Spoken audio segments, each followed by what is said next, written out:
आपके बरेली लोकसभा का जो प्रत्याशी है वो आपके बरेली लोकसभा का नहीं है, वो हमारे बहेड़ी का है। मैं उसी को चुनाव हराकर अभी उसे वहां से भगाया। बहेड़ी की जनता ने उन्हें क्यों भगाया?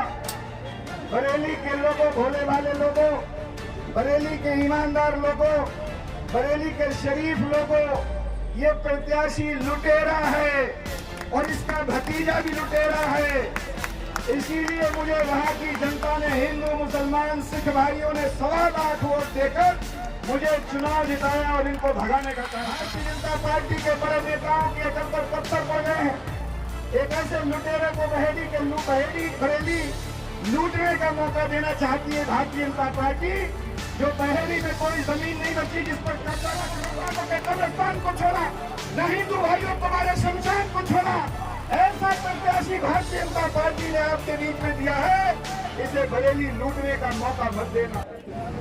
जो हिंदू और मुसलमान की बात करती है, मैं पूछना चाहता हूं कि अगर गैस का सिलेंडर अताउर रहमान को जिस रेट मिलता है, क्या प्रवीण सिंह एरन, नीरज मौर्य को उससे कम मिलेगा? क्या अगर मुसलमानों के बच्चों को नौकरियां नहीं मिल रही हैं, मुसलमान तो सब्र किए हुए बैठा है इस बात के लिए कि हमने भारतीय जनता पार्टी को वोट नहीं दिया था, इसलिए हमारे भाई, हमारे बेटों को नौकरी ना मिले, कोई बात नहीं है। लेकिन हिंदू भाई अपने आप को ठगा हुआ महसूस कर रहे हैं कि भारतीय जनता पार्टी की सरकार बनाने के बाद हमें उम्मीद थी कि मोदी जी 2 करोड़ नौकरी देंगे, लेकिन पूरे इलाके में 2 नौकरियां भी नहीं मिल पाई। इसीलिए साथियों, बहुत से मुद्दे हैं।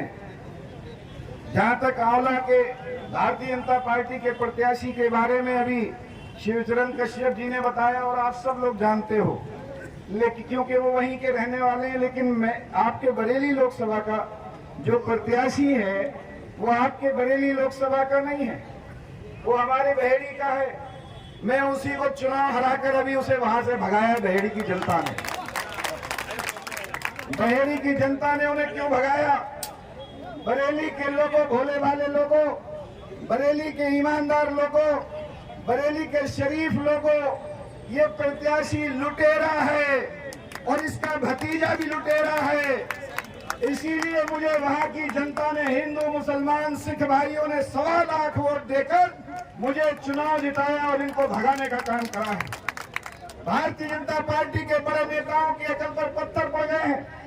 एक ऐसे लुटेरे को बरेली लूटने का मौका देना चाहती है भारतीय जनता पार्टी, जो बहेड़ी में कोई जमीन नहीं बची जिस पर कब्जा न करा हो।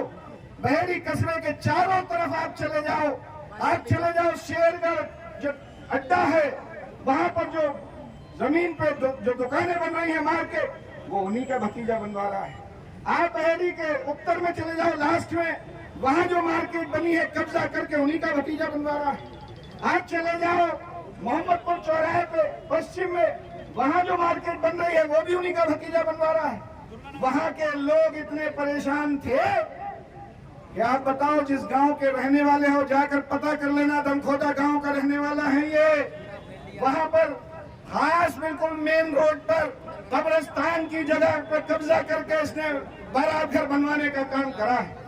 और चले जाओ आप उसी दमखोदा के अंदर, जब आप उत्तर साइड में जाओगे बसंतपुर गांव की तरफ को, तो दमखोदा गांव के बाहर शमशान भूमि की जगह पर कब्जा करके इसने राइस मिल बनाने का काम किया है।